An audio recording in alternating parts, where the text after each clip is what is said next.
Hi, I'm Nathan, and you're listening to the Queer Conscious Podcast.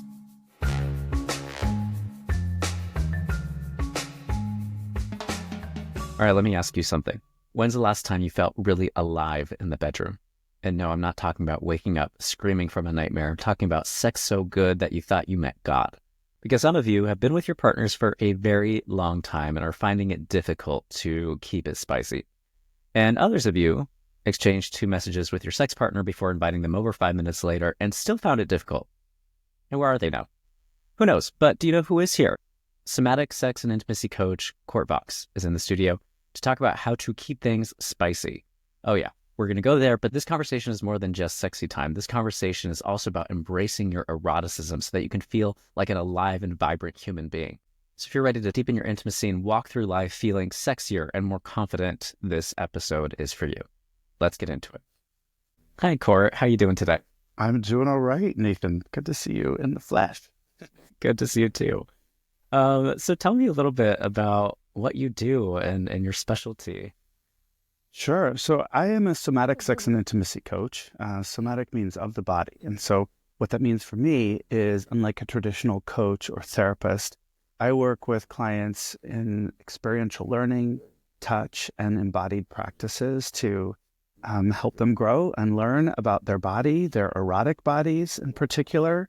So that's the crux of my work. Yeah, the experiential learning, at least for me, that's how I learn. I'm very kinesthetic. I'm very in my body. And have you seen a need for that growing in recent years, or has it always been there? Yeah, I started my practice 6 years ago, really full-time 5 years ago. And, we had COVID in the middle of there. So that was, that was a little bump in the road.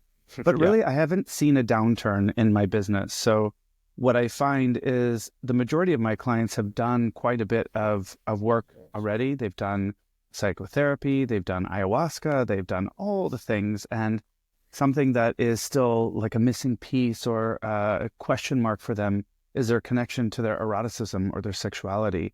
And so a lot of times it is just taking those pieces that already exist within them and connecting the dots to this particular piece of themselves. I don't know that our need has expanded. I do know that our touch needs in the world are really, really high at the moment, and people are not getting enough of it in all different facets. Yeah. I also think that, people are looking for alternative ways to expand and grow and heal. And it's not always through talking, right? Talking is a very, I don't want to get down this road too far, but it's like one way, and it's a very colonial approach to all things, right? We're going to talk about words with it. But if we're looking at more of a holistic approach that really is about a human being, right? We are more than just words. Like, to be able to describe things in colors and sounds and sensations and vibrations and symbols and dreams, right? This is a lot of how I invite clients to speak about the work, because sometimes words just fail us. Yeah, and I think I speak for a lot of people when I say I don't have the words for certain experiences. Mm-hmm. Our language is very limited in what we can express. Yeah. Yeah, oftentimes I'll say, if somebody is not able to speak words, I say, would you be able to draw me a picture or paint me something? Or I have an altar that has a lot of different objects on it, to be able to, will you tell me a story based on the objects that are on my table?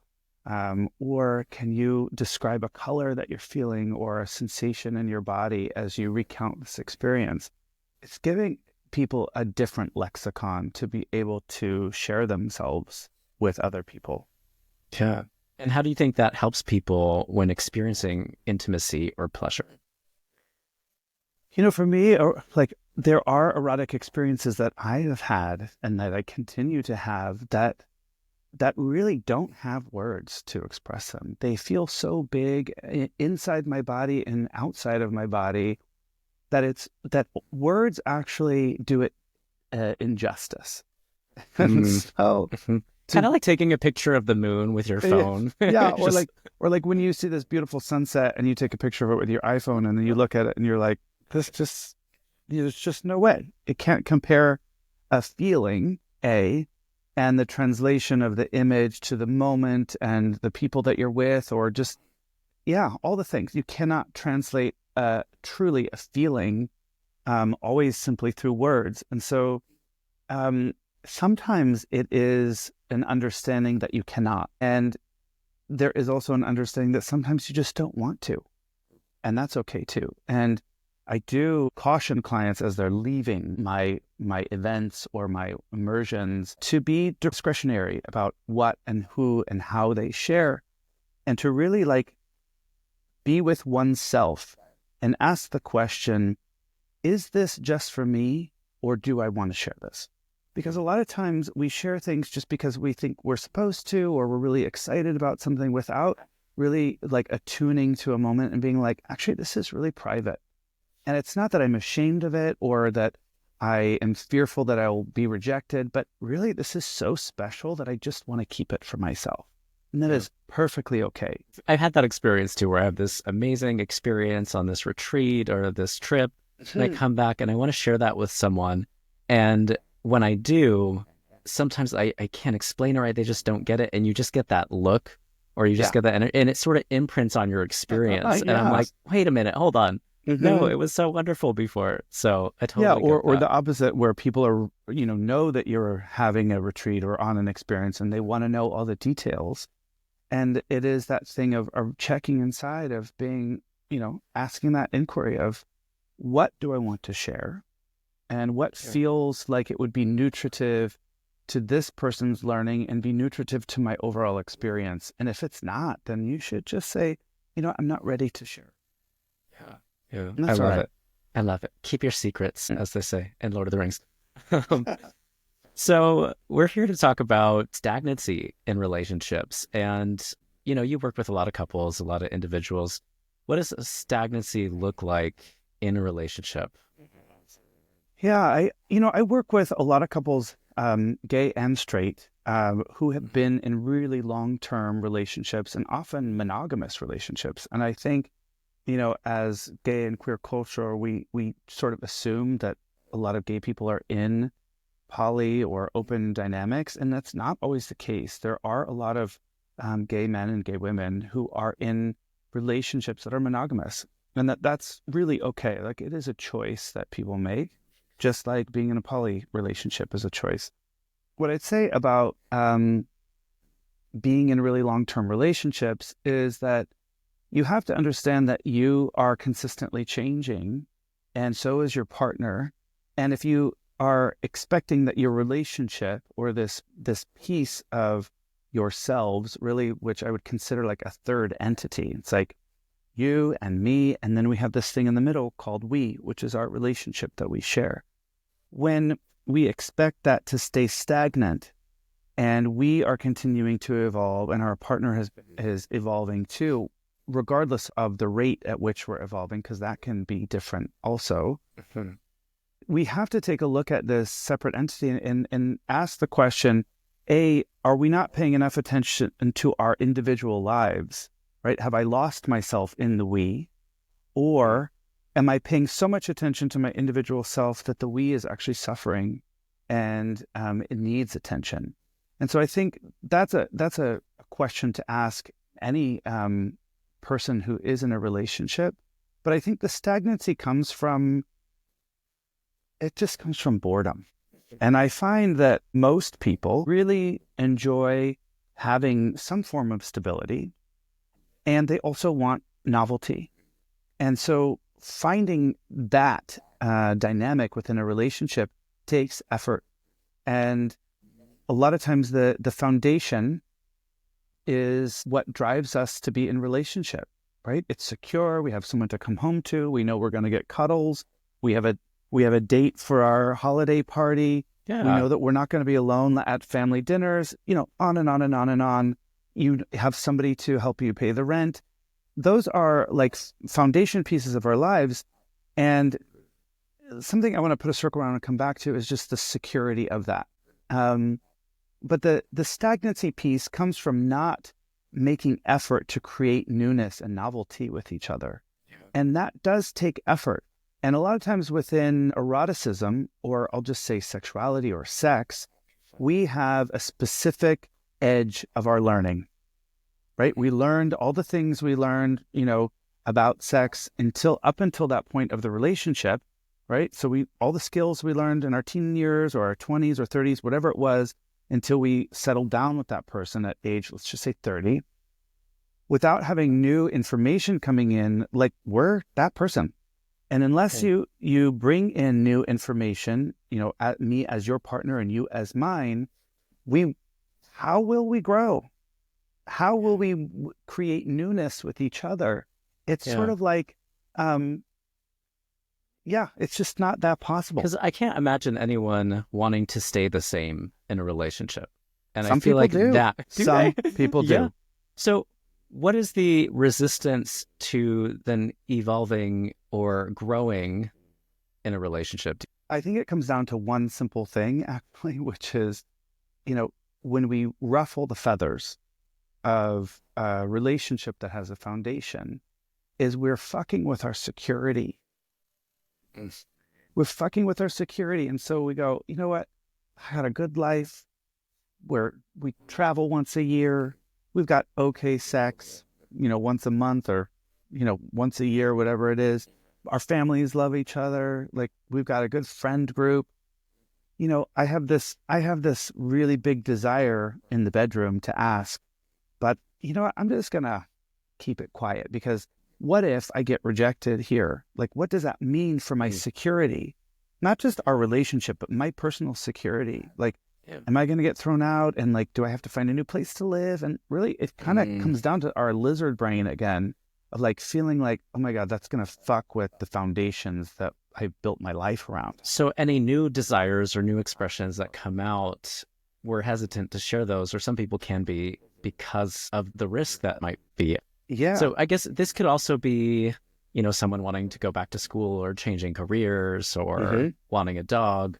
Any kind of newness, I imagine, would probably shake it up. Yeah. And I think there's something specific about naming sexual desires or changing erotic needs as we evolve as humans. And as we evolve, I'm going to say like our core erotic themes, which is a definition from Peter Levine, is something that we have really throughout our lives. It's just that we don't necessarily access it right away.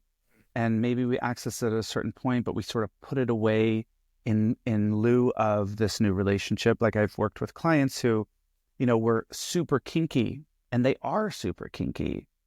And then they find a partner that kind of meets all the other boxes, checks all the boxes: money, family, pedigree, social affluence. And that person is not into that. So they go, you know what? I'm going to put that away.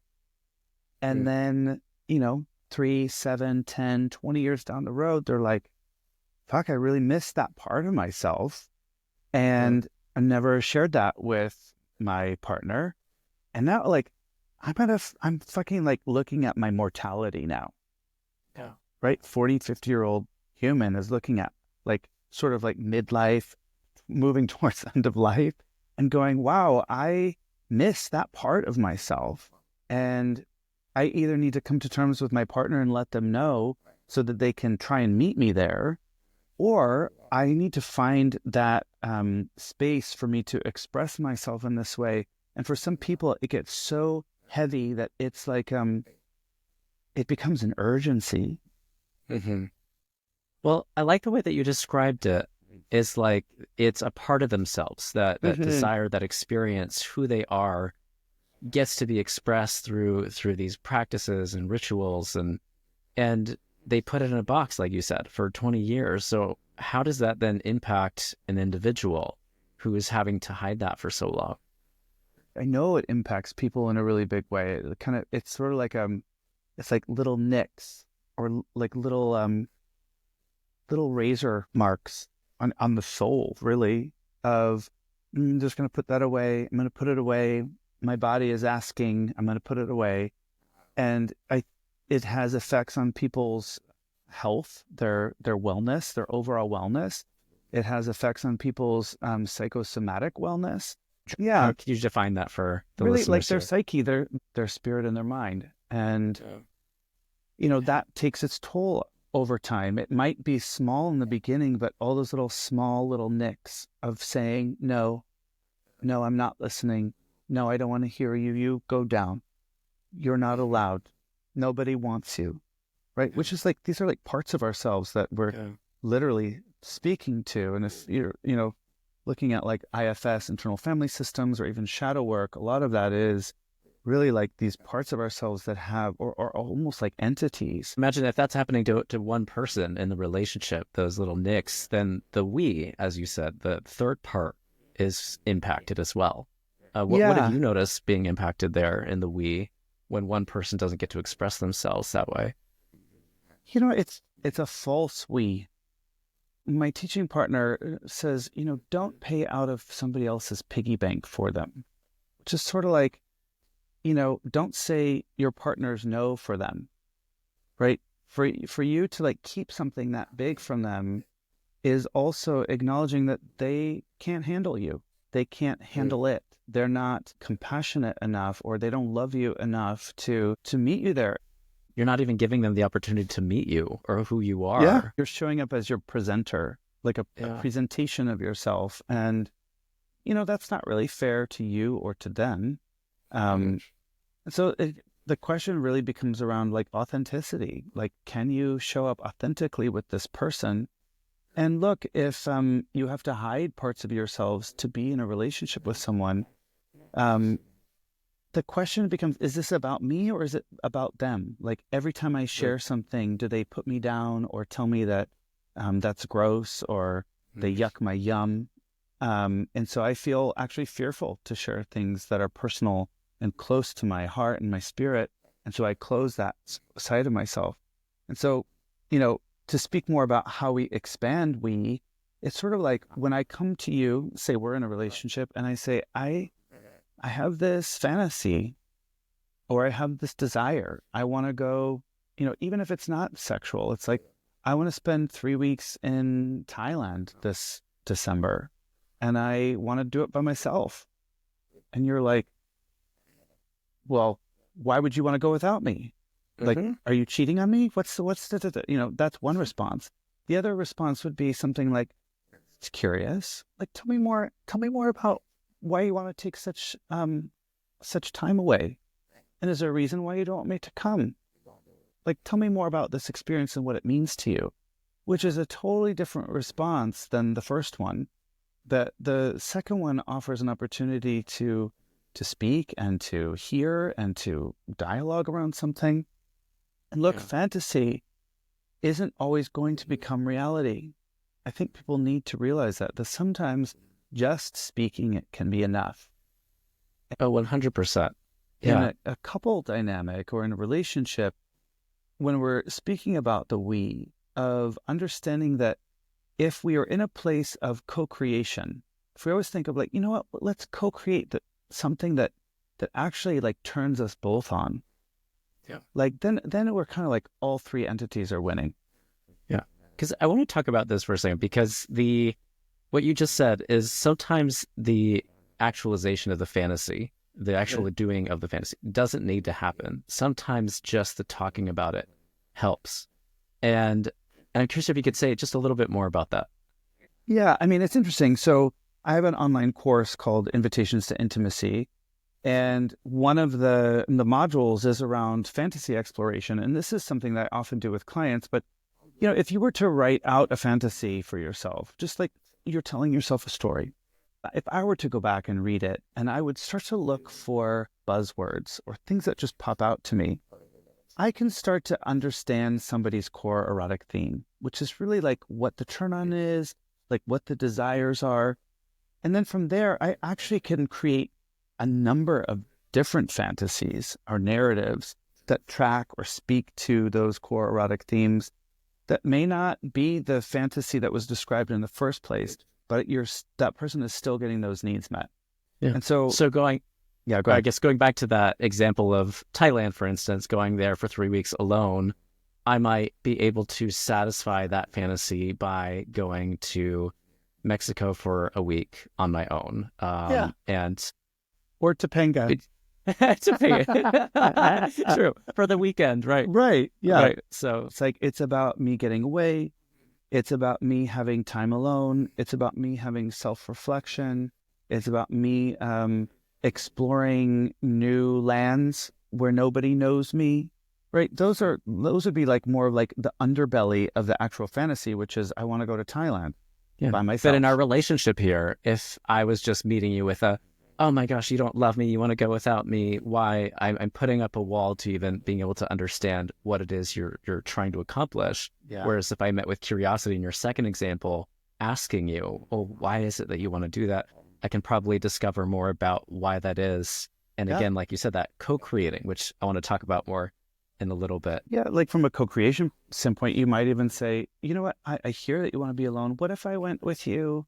I mean, that sounds really exciting for me too. What if I went with you for the first week and then we parted ways for a week and then had our own time and then came back together for the third week and like compared notes? Yeah. In our fake relationship, I'm really happy with that option because I want to have fun too. So Yeah. And so, yeah. and that person might say, you know what, I love that idea and no, I really need the time away. Or yeah, I that's a great idea. Let's try it out. Yeah. But at least like you're creating dialogue and curiosity around what each other wants and also why. Yeah. And so in this stagnancy in a relationship, at what point do couples typically come to you? Is it like on the verge of crisis, or do they recognize that it's a stagnancy problem, or are other things happening in their lives that they're like, we need support? You know, it's one of two things. I do work with couples who feel really solid in their romantic and interpersonal relationships, but are still kind of struggling in their sexual relationship. So basically, you know, they're strong. They're a strong couple, but for some reason they're not connecting erotically. And sometimes they never have, right? It's never been a strong suit for them. I also see couples who are sort of like on the verge of like, this is a really big sticking point for us, the sex. And it's sort of like sometimes it's a last ditch effort of can we find some new skills to reconnect with each other and find our way to each other? And then there are other couples who are like, you know what, we love each other. We have great sex already. And we just want to learn new ways.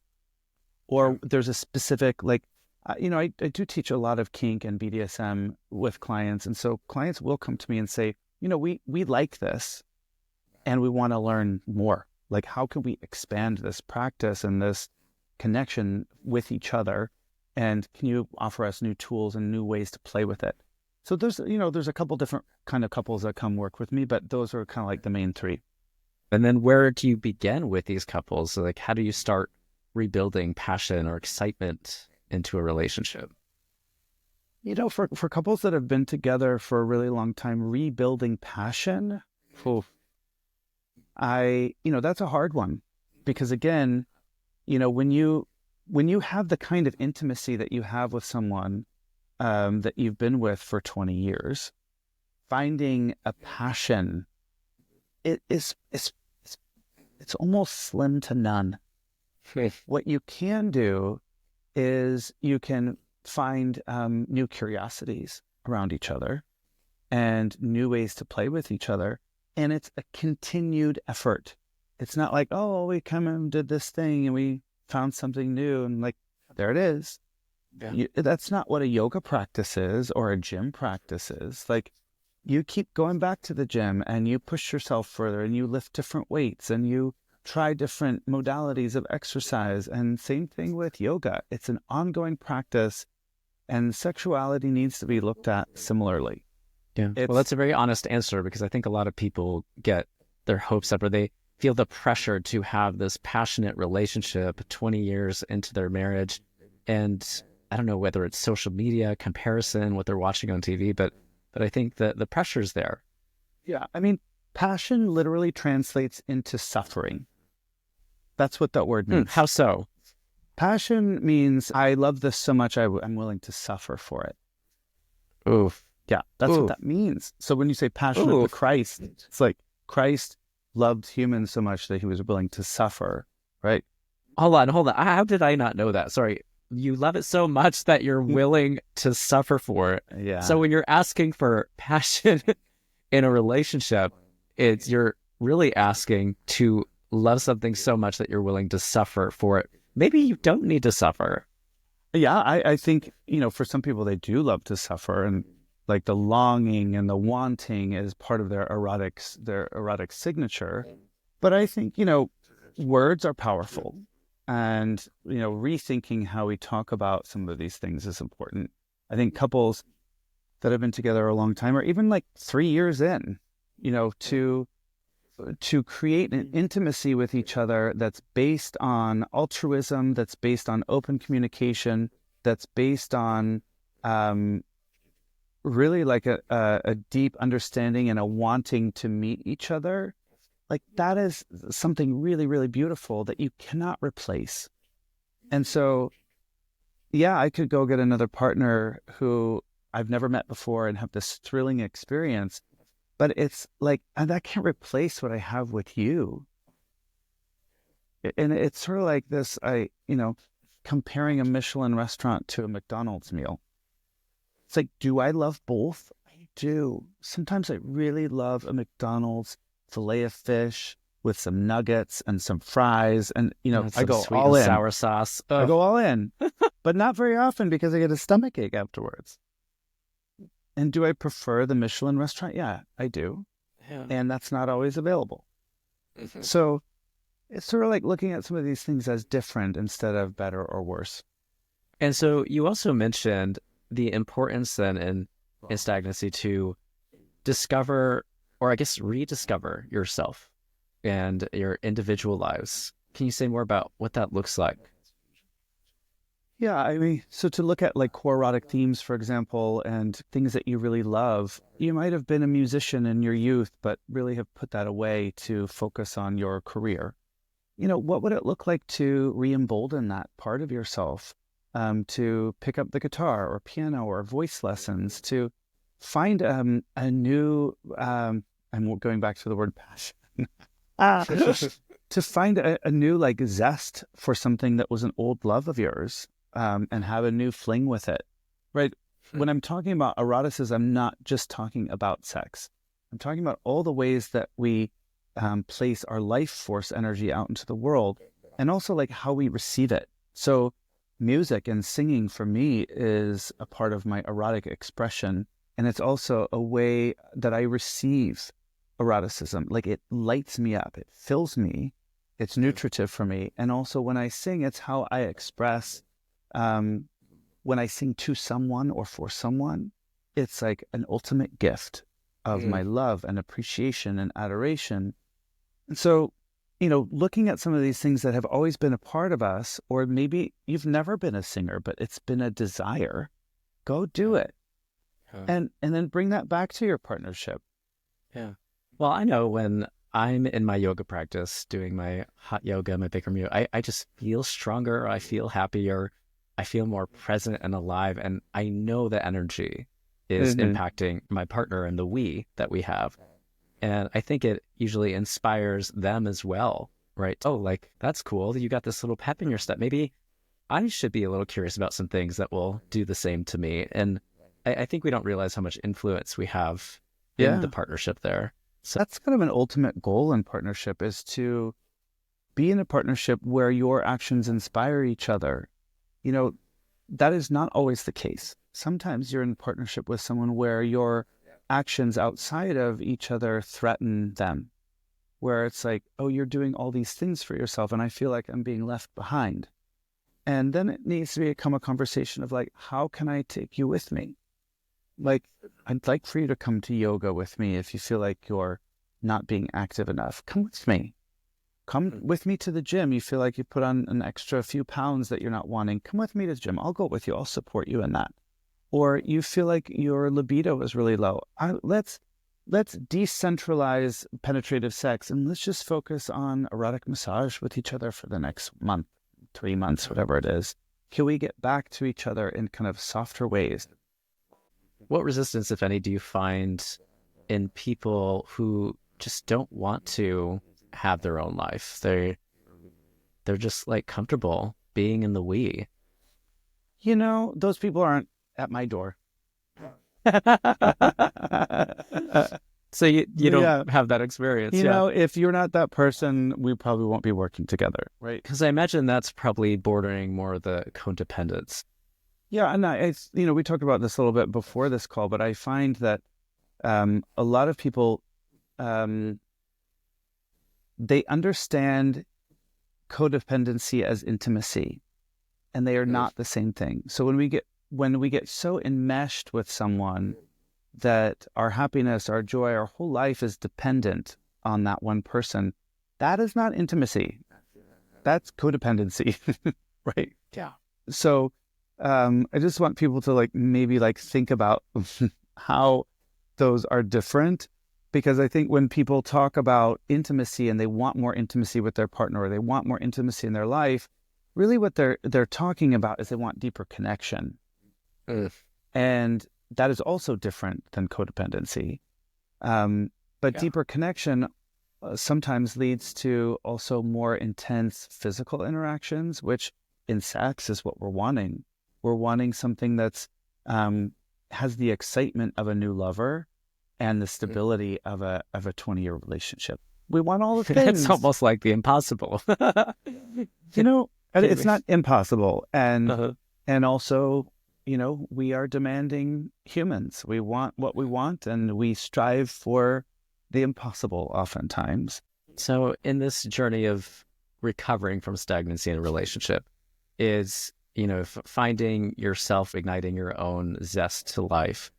And then once you have that, what are some ways that couples can reignite the zest in the relationship itself? When there has become a lot of codependency in a relationship, and specifically one person is dependent on the other for financial stability and freedom, for social interactions, it becomes really hard to dissect some of those things, especially when that person is really comfortable and really likes all the benefits of being with the other person, who's sort of like the carrier. And it gets really kind of lonely and old to be the carrier all the time. And so it becomes a question of how can there be a little bit more equity?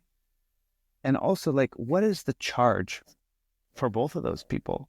What is the erotic charge? And I do mean erotic charge. What do you get off on being the person who's always in the caretaker role, or always in the role of being cared for? And what would happen if you switched? How fucking uncomfortable would that be? And what kind of learning would there be there for both of you? Yeah. Well, because then you get so ingrained in that role, but you connected the erotic charge to the role that they're playing as either the Yeah. caretaker or the one who's kind of along for the ride.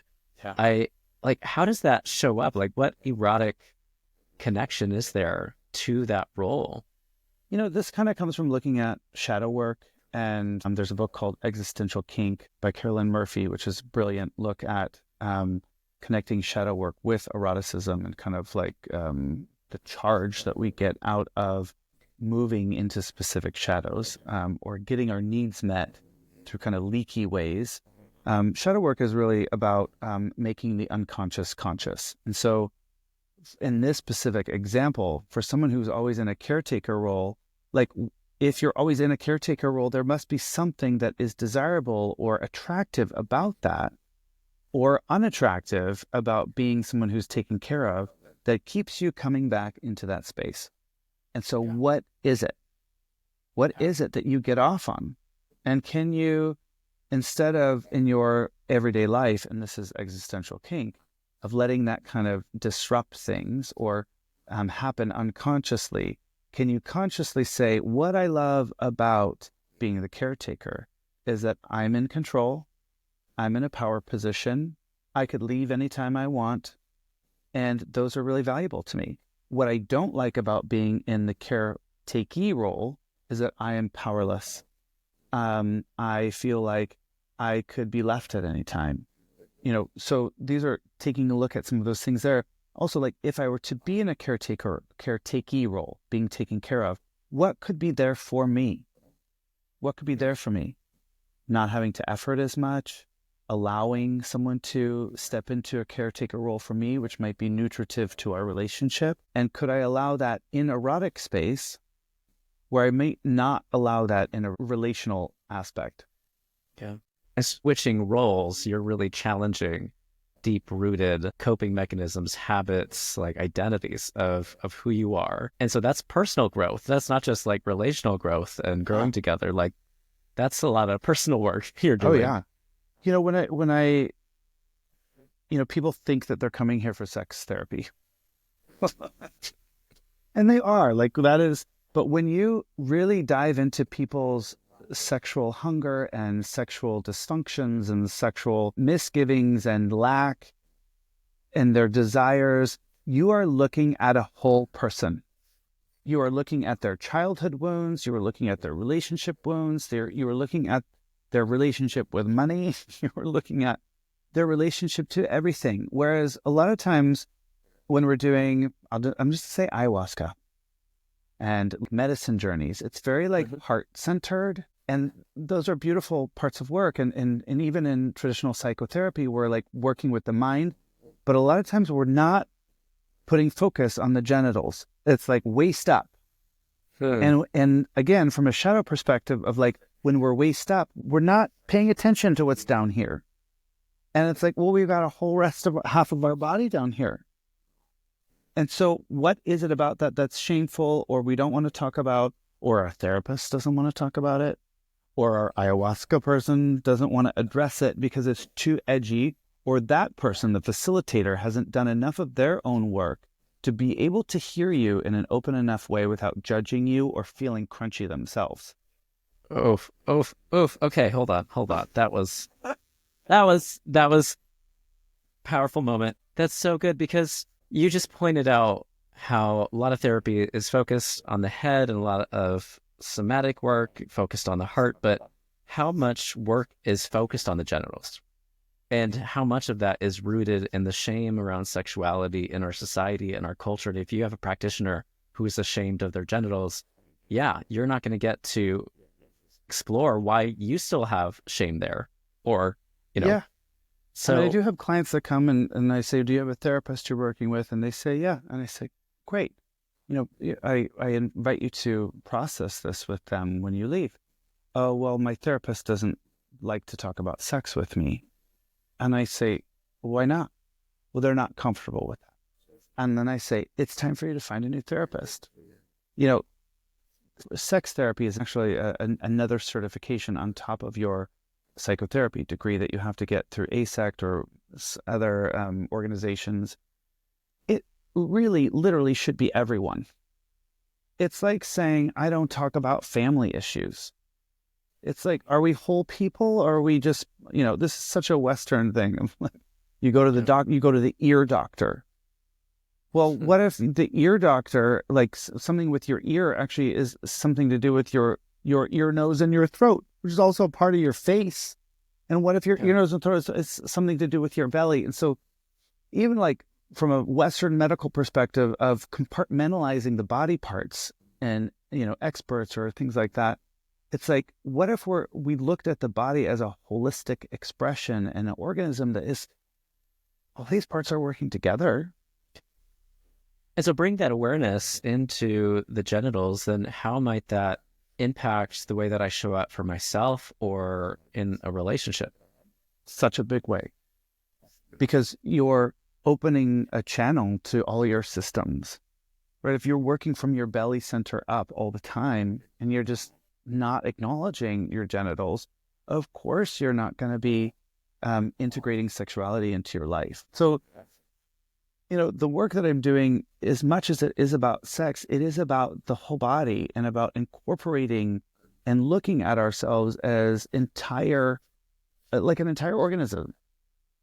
Like my sex is not different than my work or my relationship. Like my sex is with me all the time. Like when I walk into a room, my fucking sex is on my body. It's not like I'm putting that away to go to a restaurant or putting it away to show up for my business meeting. Like I am an erotic body all the time. And look, there's certain ways in how I express that are sort of like that's not appropriate for this container or for this discussion, but my eroticism is my aliveness. It's not necessarily, I'm not wanting to have sex with you, but I'm also not going to dampen myself and shut off this channel of energy that's constantly moving through me. Sounds like you're connected so much to that eroticism in your life because it's a part of your expression.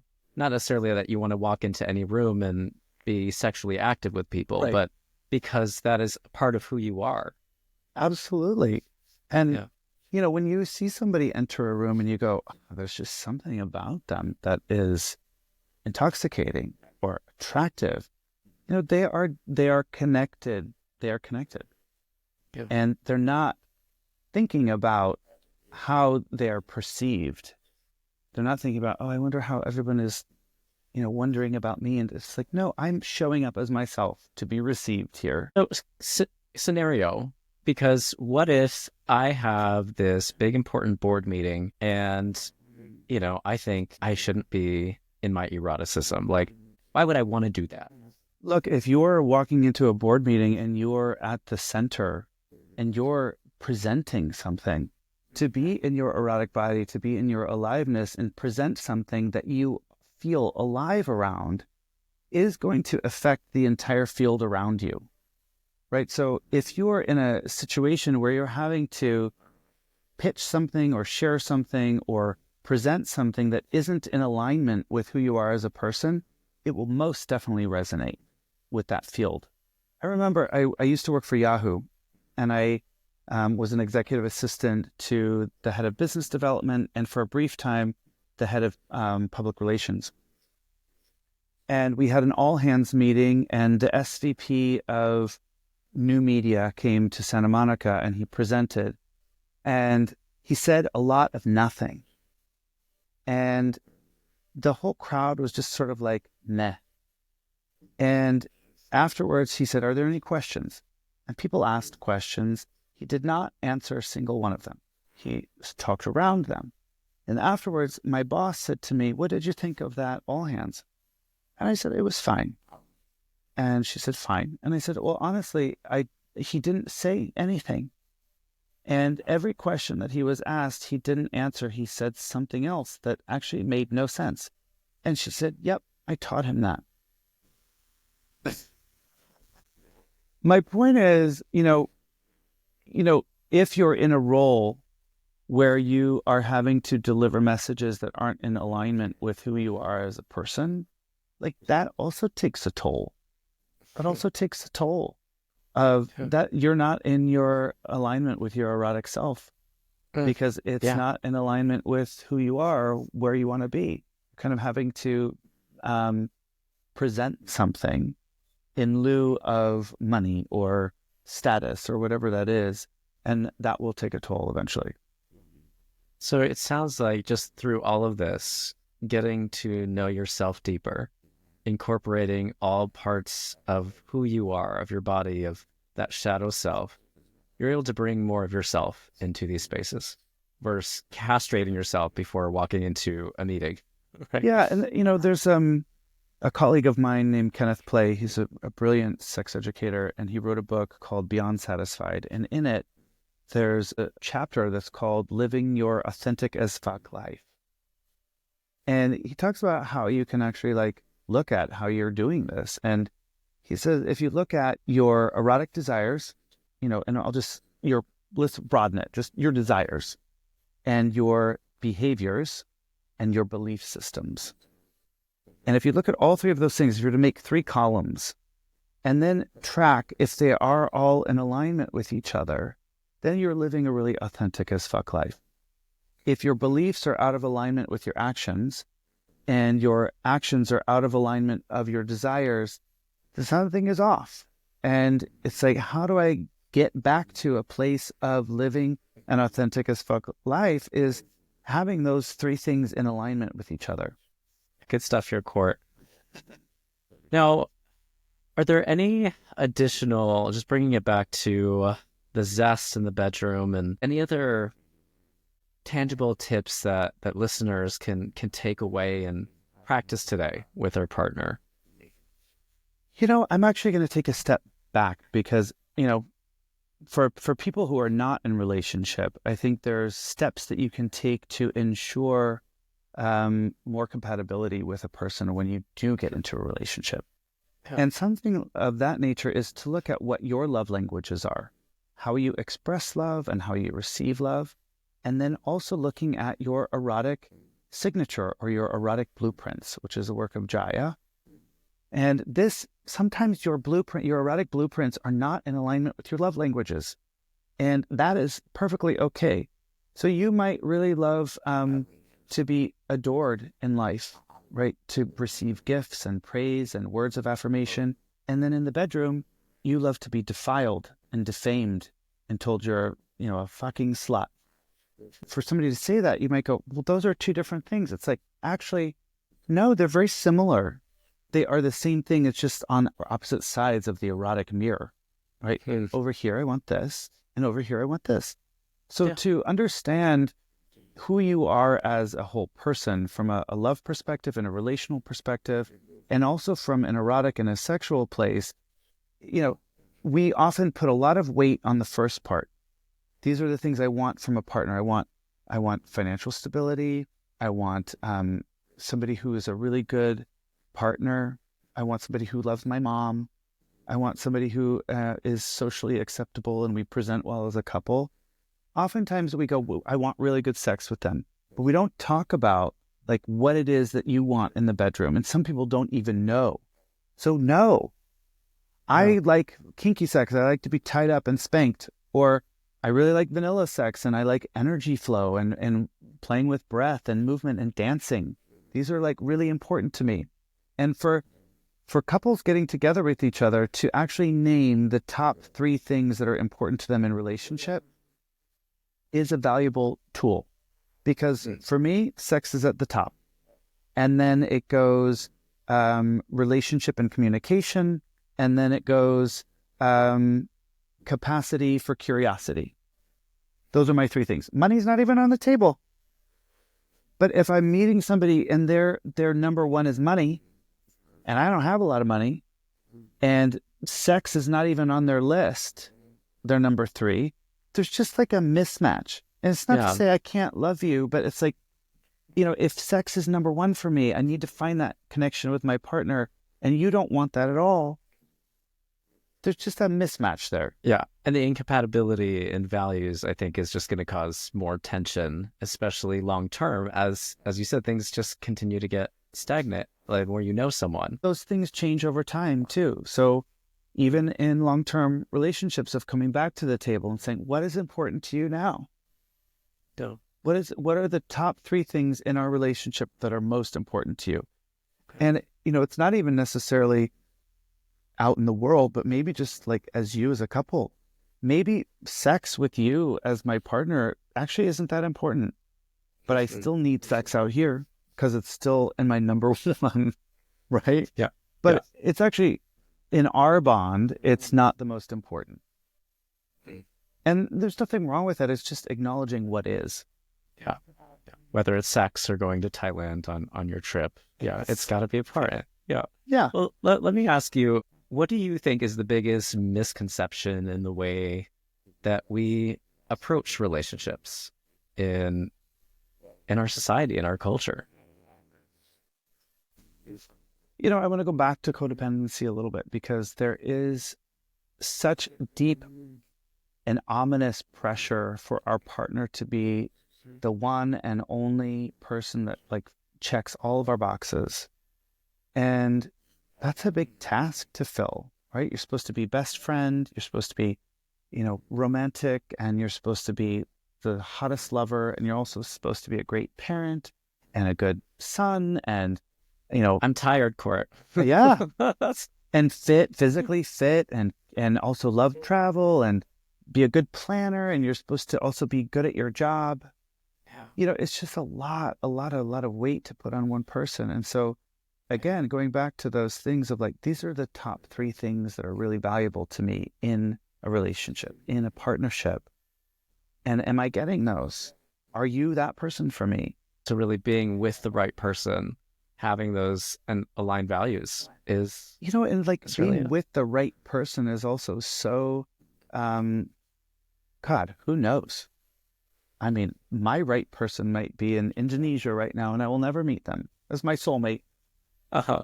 Who knows? Yeah. But like I'm dealing with the people who are in my ecosystem here in West Hollywood and during my travels. And, it sort of comes down to I don't know if this person is my soulmate necessarily, but this is the person that makes me happy on a daily basis. This is the person who I can be myself with. Like I don't have to manage myself or wear masks for them. Like I can let down some of those guards and be my authentic self with them. Like that's a big deal. Yeah. I mean, it's all we want, really. I mean, it's all I want. Maybe some good sex and a trip to Thailand would be There good we too. go. But We're yeah. always going back to Thailand. All right, Court. Well, how can people connect with you, get a hold of you? What do you have going on? Sure. I have a workshop coming up in March 6th to the 9th in Joshua Tree. It is for LGBTQ men called Connect. It's a weekend of really exploring different forms of erotic connection that can lead to sex and don't necessarily need to. We're going to be working with communication styles, interpersonal and transpersonal group erotic experiences, as well as exploring power dynamics and the kind of like the root of BDSM or DS play, dominance and submission, as well as some breath work, tantric principles, movement, and there's a pool and a jacuzzi there, so it'll be Perfect. nice to Sold. just get a weekend away. So that's coming Yeah. up in March. I also have an online community and program called Invitations to Intimacy, which for people that are not in California and can't afford or don't have the capacity or just not ready to come to an in-person event, that's a great place to start. There's embodiment exercises, movement practices, meditations, really home play assignments, writing exercises. It's a 7-module course that really is designed to get to know yourself better. Yeah. And where can we find more information about this if we're ready to take that step? Sure. My website, www.thebodyvox.com, thebodyvox.com. Perfect. All right. Go check it out, friends. And thank you for joining me, Court. Thank Great you. conversation. I'm Thank excited you. to go be aware of my genitals for the rest of the day. All right. Sounds good. All right. Thank you for listening to the Queer Conscious Podcast, where we explore how love feeds us, heals us, and gives us life. I'm your host and queer love coach, Nathan Serrato. But remember that the conversations that we're having here today are not a replacement for working with a licensed therapist, professional coach, or mental health practitioner. These conversations are for entertainment and education purposes only. But if you are dealing with some big challenges and you're thinking about seeking some professional support, it is one of the most empowering things that you can do for yourself. You can visit queerconscious.com for more information on how to do that. Now, if you love today's episodes and you want more episodes like this, I need your help. Please leave a 5-star rating and review. That's going to help me to bring you more high-quality content and interviews. So until then, take care of yourself and don't forget to let love in.